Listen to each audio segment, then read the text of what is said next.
الحمد لله رب العالمين والعاقبة للمتقين ولا عدوان إلا على الظالمين وأشهد أن لا إله إلا الله ولي الصالحين وأشهد أن سيدنا محمدًا عبده ورسوله قائد الغر المحجلين صلى الله عليه وعلى آله وصحبه ومن سار على نهجه إلى يوم الدين. أما بعد، فأوصيكم عباد الله ونفسي بتقوى الله عز وجل. أوصيكم بالتقوى والعمل الصالح. يقول رب العزة والجلال: إن الذين آمنوا وعملوا الصالحات كانت لهم جنات الفردوس نزلا خالدين فيها لا يبغون عنها حولا.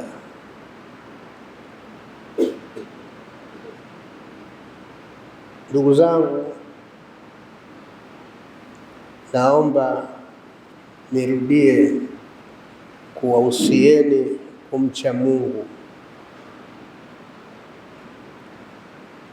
na pia ninairudia nafsi yangu imwogope Mungu. Sina salama wala nyinyi hamtokuwa na salama ila kwa kumwogopa Mwenyezi Mungu na kutekeleza amri zake na kujikataza yale yote aliyoyakataza Mwenyezi Mungu na Mtume Muhammad sallallahu alayhi wasallam.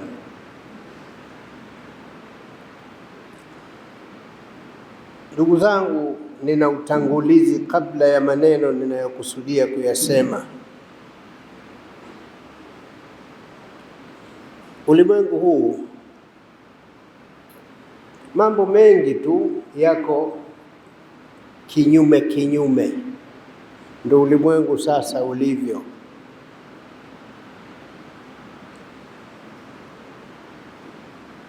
Na kitu kinachotudhuru, kinachotupelekea mambo mengi yawe kinyume kinyume, ni kupenda usasa bila ya kufata taratibu na mwongozo wa Mwenyezi Mungu na Mtume Muhammad sallallahu alayhi wasallam.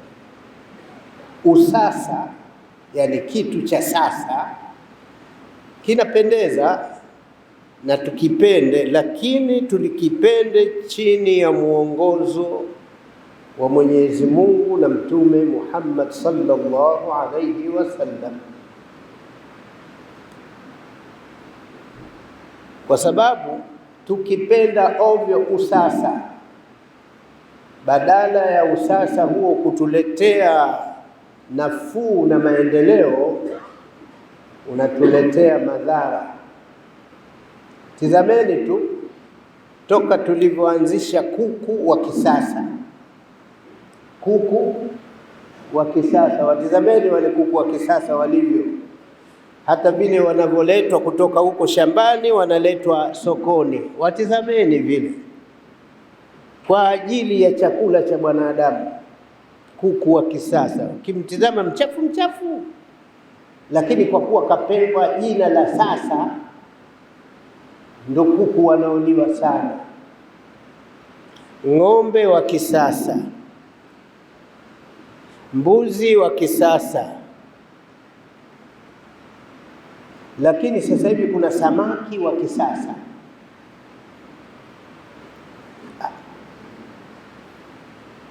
Kuwa wa kisasa sio tatizo, lakini vile tunavyomfanya sisi, badala ya lile umbile lake la asli, tunamfanya yule samaki sasa anakosa lile umbile la asli na virutubisho vyake vyote vya asili vile anavikosa, anakuwa samaki wa kisasa ambavyo virutubisho vya kupandikiza sisi, na hivyo hivyo kuku wa kisasa virutubisho vyake ni vile vya kupandikiza sisi ambavyo mara nyingi vinatudhuru.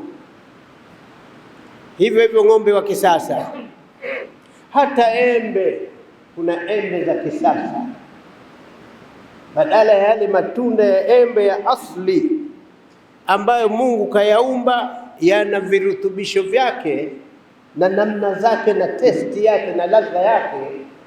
Sasa hivi unakula embe ya kisasa, ladha ya limau,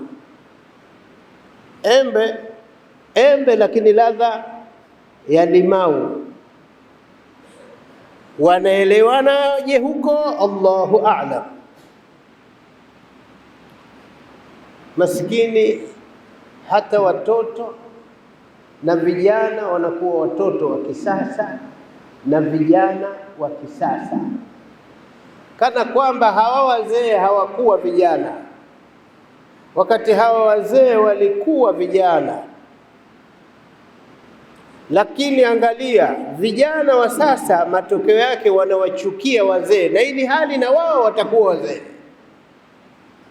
Anaandaa chuki dhidi ya wazee, na ili hali na yeye mwenyewe anakwenda huko huko kwenye uzee. Maana ukiwa kijana kama utaishi, lazima utakuwa mzee. Maana yake unawaambia na watu wajao, generation ijayo ikuchukie. Wewe si kijana sasa, unawachukia wazee ambao zamani nao walikuwa vijana. Lakini akili hazindukani kuona kwamba hii chuki ninayoifanya dhidi ya wazee, hii maana yake ninajiandalia mbegu ambayo itachipua wakati na mimi nitapokuwa mzee. Vijana wa wakati huo watanichukia. Hana habari.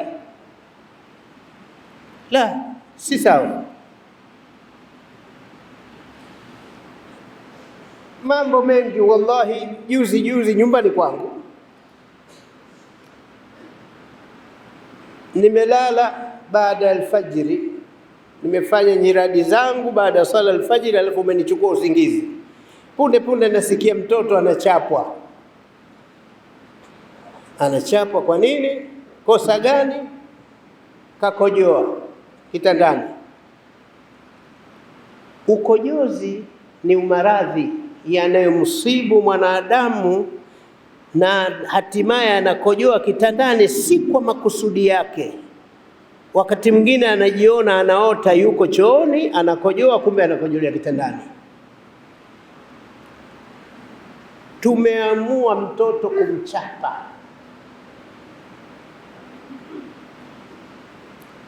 Natoka zamani, mimi nimekulia hapa Kariakoo, kulikuwa na mwimbo wanaoimbiwa vikojozi kwa kuzomewa kindumbwe chalela. Kikojozi na nguo kaitia moto. Hapa anafedheheshwa, anaaziriwa nini? Kakojoa kitandani. Kakojoa makusudi au maradhi? Kwa hakika ni maradhi yamemsibu, ndo hakika. Lakini wallahi alikuwa anaonekana makusudi. Mimi nikauliza, aliyemchapa huyu mtoto humu ndani, yeye alfajiri hii kaswali? Nikaambiwa hajaswali wala haswaligi. Lakini akija humu watoto wanaokojoa wanakipata cha mtema kuni. Mimi nauliza jamani, hivi asiye swali na kikojozi muovu zaidi ni nani? Mungu na Mtume Muhammad sallallahu alayhi wasallam wamesema, tariku salati mal'unun, anayeacha kusali maksudi ni mal'uni, amelaaniwa. Sijapata kusoma katika Qur'ani hii hapa hii, wala sijapata kusoma katika hadithi za Bwana Mtume kikojozi mal'unun. Sijapata kusoma hiyo hadithi hiyo, wala maneno ya watu wakubwa katika dini, wafafanuzi wakubwa katika dini wanasema kwamba kikojozi mal'unun. Kwa sababu ya nini? Qur'ani haikusema hivyo wala hadithi haikusema hivyo, kwa sababu kukojozi ni ugonjwa unaomjia mtu raghma anfihi, yani taka asitake. Wajibu wetu kumtibu, wajibu wetu kutafuta na kumjenga kisaikolojia ili asikojoe.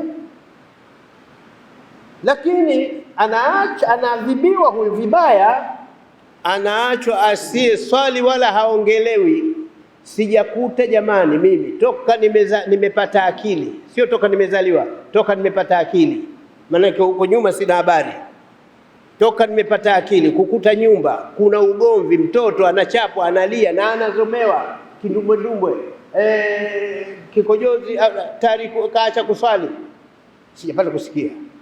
Licha ya uongozi wa Bwana Mtume Muhammad sallallahu alayhi wasallam unasema hivi, muru auladakum bisalati bisab'i, waamrisheni watoto wenu kusali wakifikia umri wa miaka 7. Wadribuhum alaiha li'ashrin, wapigeni wachapeni wakifikia umri wa miaka 10 hawasali wachapwe.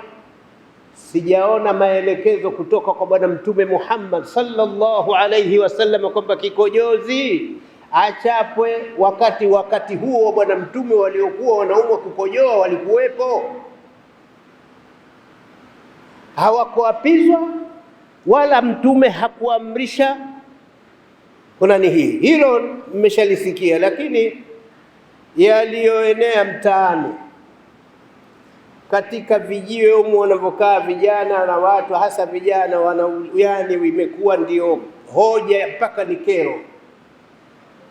Wanauliza hivi, tambieni mashehe, amani kwanza au haki kwanza? Hili swali ndio liko hilo.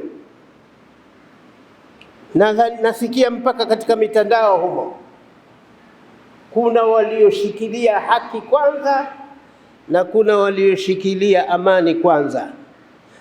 Nyinyi mlioko msikitini, Waislamu ambao ndio walezi wa watoto, walezi wa dini, sikilizeni Mungu anavyosema.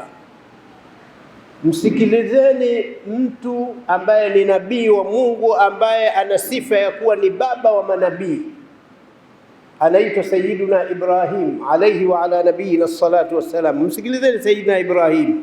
Sayyidina Ibrahim aliishi Iraki, akatoka akaja kuishi Makka. Alipofika Makka na familia yake, alianza kutaka kitu gani alichokitaka katika maisha yake pale Makka. Qur'ani inatuambia katika aya 35 mpaka 36 suratu Ibrahim, na sura yenyewe inaitwa suratu Ibrahim. Wa idh qala Ibrahim, aliposema Ibrahim, nabii Allah Ibrahim, rabbi ij'al hadha baladan aminan, Mungu jaalia huu mji niliokuja kukaa hapa mji uwe wa amani na utulivu. Ni Mtume Ibrahim. Hii siyo sera ya CCM au chama kingine chochote cha siasa, ni sera na ilani ya Mungu. Unapokuwa katika mji, kwanza unatakiwa uombe kumtaka Mungu katika mji huo kuwe na amani. Rabbi ij'al hadha baladan aminan. Kitu cha pili, warzuq ahlahu min athamarat, wanaoishi hapa Mungu waletee matunda ya kula, chakula kiwepo, kusiwe na hofu ya kula. Rabbi ij'al hadha baladan aminan wajnubni wa baniya an na'buda al-asnam, niepushe mimi na watoto wangu tusiabudie masanamu. Rabbi innahunna adlalna kathiran minan nas, haya masanamu yamewapoteza watu wengi. Hilo ndo dua la Sayyidina Ibrahim. Lakini msikilizeni tena, Sayyidina Ibrahimu anasemaje? Faman tabi'ani, atakayenifata katika wito wangu na dua yangu ya kuomba amani, fa innahu minni, huyo ni katika mimi, nitakuwa naye.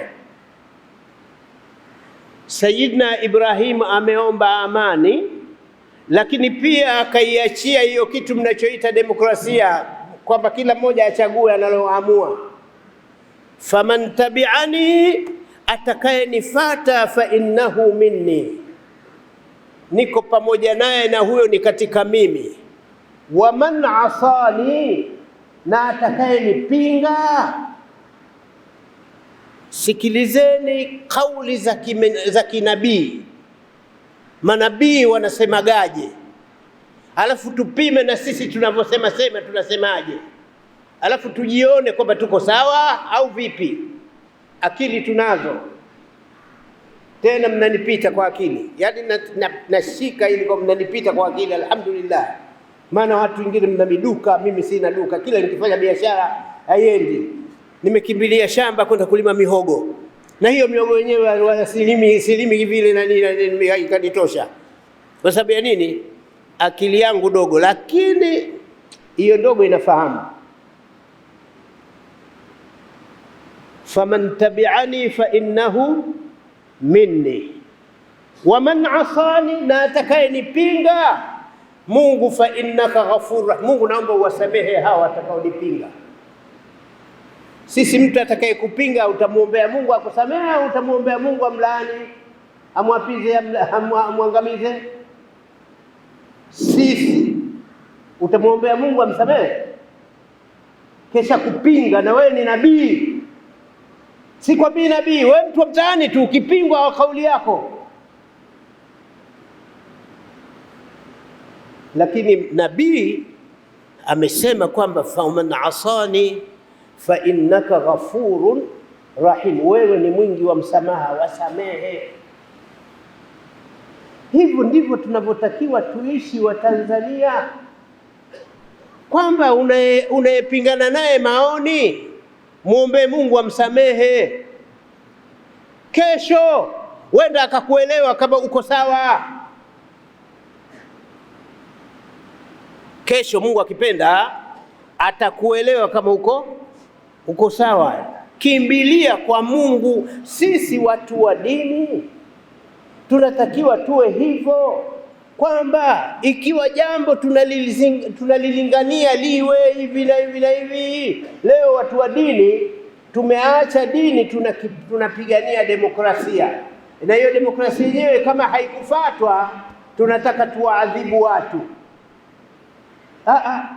Tumkimbilie Mungu jamani. Mungu hawa hawaelewi demokrasia, Mungu wasamehe hawa. Hatuendi huko, tunakwenda kwingine. Hapana, kama kweli ni watu wa dini, tunamuogopa Mwenyezi Mungu, na tuna vitabu hivi vimeshuka kwa manabii na mitume kwa ajili ya kutuongoza sisi. Muongozo wetu ni Qur'ani, sisi upande wetu wa Uislamu, na kwa watu wengine wana miongozo yao kwa imani zao walizoamua kwa hiari yao kufuata. Msikilizeni Mtume Isa alayhi wa ala nabiyina salatu wassalam. Sayyidina Isa amesemaje? Wassalamun alayya yawma wulidtu wa yawma amutu wa yawma ub'athu hayyan dhalika Isa ibn Maryam. Haya ni maneno ya kumalizia, lakini mwanzo alisemaje Sayyidina Isa? Sayyidina Isa alisema maneno haya siku aliyozaliwa. Maryam mama yake kazaa mtoto huyu. Maryam hana mume. Watu wameshangaa, vipi wewe huna mume aliyekuoa, leo una mimba na unazaa mtoto? Umempataje mtoto? Kwa sababu kawaida mtoto lazima apatikane kutoka na mwanamume na mwanamke. Wewe una mtoto wakati huna mume, na wala hatujui hapa mtaani kwamba wewe ni malaya. Ndio Qur'ani ilivyosema. Mama Maryam kawaambia muulizeni huyo. Kawapa ishara kwa fa asharat ilay, akawaashiria wale wanaomhoji, muulizeni hicho kitoto. Kitoto chenyewe ni Sayyidina Isa ambaye anaitwa Yesu, wengine wanamwita hivyo, atugombei namna ya majina, lakini ndio huyo Isa ibn Maryam, ndio huyo Yesu Kristo. Alisemaje Sayyidina Isa? Akasema inni Abdullah. Anasema ili hali yuko kitoto kichanga, kimezaliwa jana au leo. Inni Abdullah, mimi mja wa Mungu. Atani alkitaba, amenipa kitabu Mungu. Waja'alani nabiyya, mimi ni nabii. Nimekuja hivi ningali kitoto lakini ni nabii.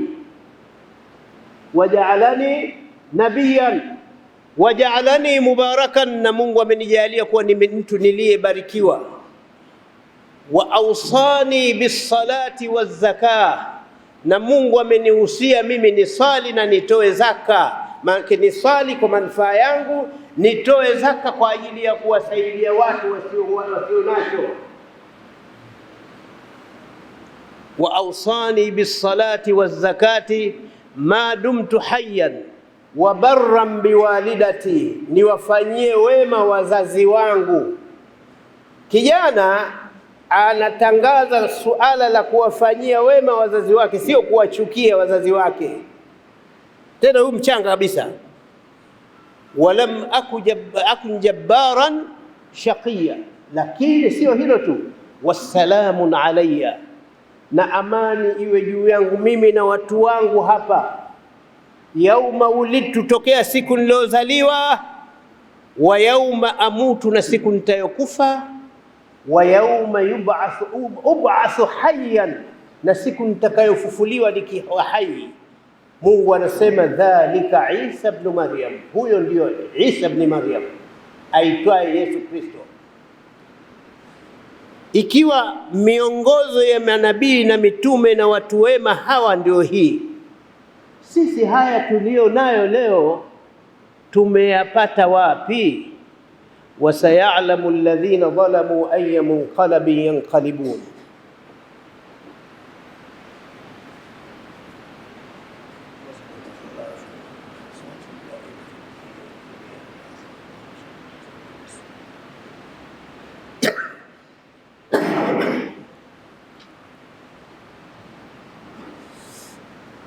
الحمد لله والصلاة والسلام على سيدنا رسول الله محمد بن عبد الله وعلى آله وصحبه ومن والاه وبعد. فاتقوا الله عباد الله. Jamani, tumuogope Mungu, tujitahidi kufikiria namna gani tunamuogopa Mungu na tunakuwa na huruma na waja wa Mungu na tunakuwa huruma na taifa letu na kulipenda taifa letu, kwa sababu taifa letu wanaishi waja wa Mungu. Mungu ametujalia katika nchi hii na nchi nyingine watu wote wa dini kwa imani zao tofauti, lakini ardhi hii ya Tanzania kwa imani zetu tofauti. Anayetaka kusali kanisani anasali, na anayetaka kusali msikitini anasali. Ardhi ni ya nani? Ya Mungu. Tunaitumia kwa maoni yetu, wakati mwingine kwa mapendekezo yetu, na wasiotaka hili wala hili, na katika ardhi hii kwa uhuru aliotuachia Mungu. Tusije tukaubana uhuru ulioachwa na Mungu, tukataka sisi sasa tuwalazimishe watu wengine wawe Waislamu. Hapana, hatutakiwi tuwalazimishe watu wengine wawe Waislamu. Mungu anasema katika Qur'ani, kwa mujibu wa muongozo wa Qur'ani, la ikraha fi dini, hakuna kumlazimisha mtu dini ya kufata. Qad tabayyana ar-rushdu min al-ghayy, uongofu ushabainika na upotofu ushabainika. Faman yakfur bit-taghuti, atakayepinga waliovuka mpaka, wa yu'minu billah, akamwamini Mwenyezi Mungu, wa yu'min billah faqad istamsaka bil urwati alwuthqa, huyo anakuwa ameshikamana na kamba iliyo madhubuti. Tunachotakiwa Waislamu tushikamane na kamba iliyo madhubuti, nayo ni Uislamu na amani na utulivu. Al-urwatul wuthqa, kamba iliyo madhubuti tunotakiwa na Mungu tuishikamane nayo ni Uislamu na amani na utulivu, ili tuweze kufanya mambo yetu kwa mujibu wa maisha yetu tutakapoishi hapa duniani. Ikiwa biashara tufanye, ikiwa hivi tufanye, ikiwa tu hivi, ndani ya mwamvuli, chini ya mwamvuli wa amani na utulivu.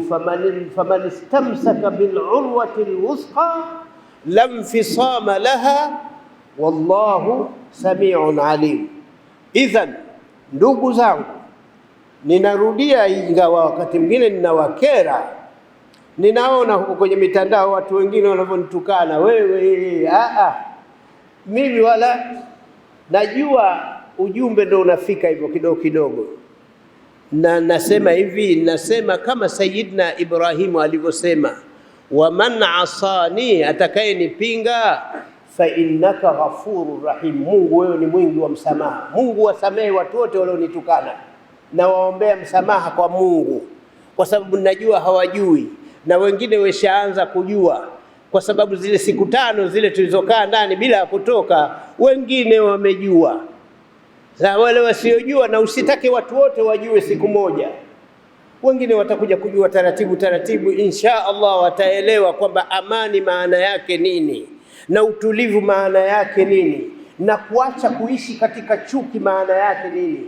Naomba Waislamu, ongozeni katika kuchoa mkono wa amani kwa kila mtu, wala usitizame itikadi ya dini yake, bali wewe mtazame kwamba ni mwanadamu mwenzio, Mtanzania mwenzio, mnaishi katika nchi ya Tanzania, huyo ni mwenzako wa kusaidiana naye kujenga nchi yenu.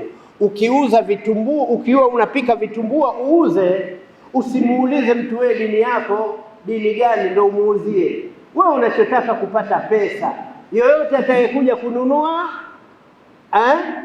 ndio huyo wewe utapata faida, yoyote atakayekuja kununua. Na ndio maana katika mikahawa yote iliyoko Tanzania, mikahawa mingine ya Waislamu, mwingine sio Waislamu, lakini wateja wake wengine Waislamu, sio wengine Waislamu, yule mwenye mkahawa anapata faida, hapati faida. Sasa mbona useme kwamba hii kaleta Mkristo siitaki? وسيعلم الذين ظلموا أي منقلب ينقلبون. بارك الله لي ولكم بالقرآن العظيم. إن الله وملائكته يصلون على النبي يا أيها الذين آمنوا صلوا عليه وسلموا تسليما. اللهم فصل وسلم وبارك على سيدنا محمد وعلى آل سيدنا محمد كما صليت وباركت على سيدنا إبراهيم وعلى آل سيدنا إبراهيم في العالمين إنك حميد مجيد. اللهم وارض عن الصحابة الكرام، خصوصا منهم ذي الأصل العريق خليفة رسول الله سيدنا أبي بكر الصديق، وعلى الزاهد الأواب الناطق بالصواب أمير المؤمنين سيدنا عمر بن الخطاب، وعلى جامع القرآن من استحيت منه ملائكة الرحمن أمير المؤمنين سيدنا عثمان بن عفان، وعلى أسد الله الغالب فارس المشارق والمغارب أمير المؤمنين سيدنا علي بن أبي طالب، ورضي الله تعالى عنهم وعن سائر أصحاب رسول الله أجمعين. اللهم أعز الإسلام والمسلمين وأذل الشرك والمشركين. اللهم دمر شملهم، اللهم شتت شملهم، اللهم دمر ديارهم، اللهم دمر ديارهم، اللهم دمر ديارهم، اللهم اجعل الدائرة عليهم. اللهم اغفر للمؤمنين والمؤمنات والمسلمين والمسلمات الأحياء منهم والأموات برحمتك يا أرحم الراحمين. عباد الله، إن الله يأمر بالعدل والإحسان وإيتاء ذي القربى وينهى عن الفحشاء والمنكر والبغي يعظكم لعلكم تذكرون. فاذكروا الله العظيم يذكركم واشكروه على نعمه يزدكم ولذكر الله أكبر والله يعلم ما تصنعون. قوموا إلى صلاتكم يرحمكم الله.